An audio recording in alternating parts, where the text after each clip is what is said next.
Today, I think one needs to look at the curious case of Adam Holloway's political migration. Not of ideals, but of allegiance. Adam Holloway, the former Conservative MP for Gravesham, has joined Nigel Farage's Reform UK. It's no ordinary party switch. Holloway's journey from army officer to investigative journalist to loyal Conservative whip and now insurgent populist offers a revealing glimpse into the slow unravelling of the post-Cameron Tory party and the continuing gravitational pull of Farage's disruptive charisma. Holloway is not a household name, but he is not a political lightweight either. He served in Parliament for nearly 2 decades, including time as a senior whip, and was known for his Euroscepticism, hawkish defence views, and iconoclastic media ventures. He once lived rough on the streets of London to expose homelessness. He embedded with Bosnian smugglers. He exposed child trafficking rings in the Philippines. He is not, in the usual sense, boring. But he's also a man whose judgment has repeatedly been called into question. He offered character references for 2 Tory colleagues later convicted of sex offences, Charlie Elphicke and Imran Ahmad Khan, and he attempted to suppress the release of his statements in court. And that alone earned him a formal reprimand. He also failed to register properly interests and attempted to double claim council tax on expenses. In other words, Holloway is not an unblemished crusader. Yet here he is, hailed by Farage as a coup. Why? Because his defection confirms Farage's central claim that reform is fast becoming the natural home of disaffected Tories, and particularly those angry with Kemi Badenoch, Rishi Sunak, or what they see as a compromised centre-right establishment. Holloway's statement is rich in romanticism and grievance. I joined the army to serve my country, not the institution. The same applies now. And that would sound noble were it not coming from a man who pleaded with voters not to back reform just weeks before losing his seat.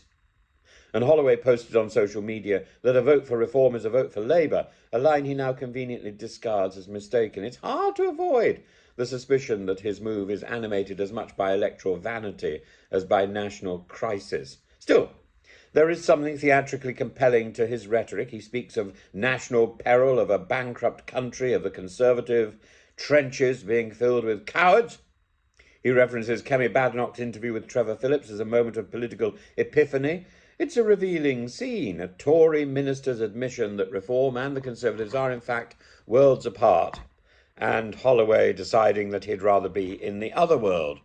And perhaps he already has had one foot there. His loyalty to Boris Johnson during Partygate, his alignment with Farage's tough on migration rhetoric, and his refusal to censure Johnson all make him an ideological fit for Reform UK, where contrarianism is not a problem but a platform. And here's the rub. Holloway lost his seat. He's not walking out of the Commons in protest. He's knocking on the door from outside, hoping reform will be his ticket back in.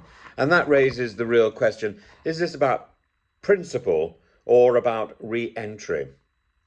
Reform UK is, of course, delighted. Holloway joins a small parade of former Tory MPs, Jake Berry, Andrea Jenkins, she of the single finger, David Jones, and gives Farage another name to weaponise in his war on Westminster orthodoxy. But while the names are growing, the number of seated MPs remains tiny.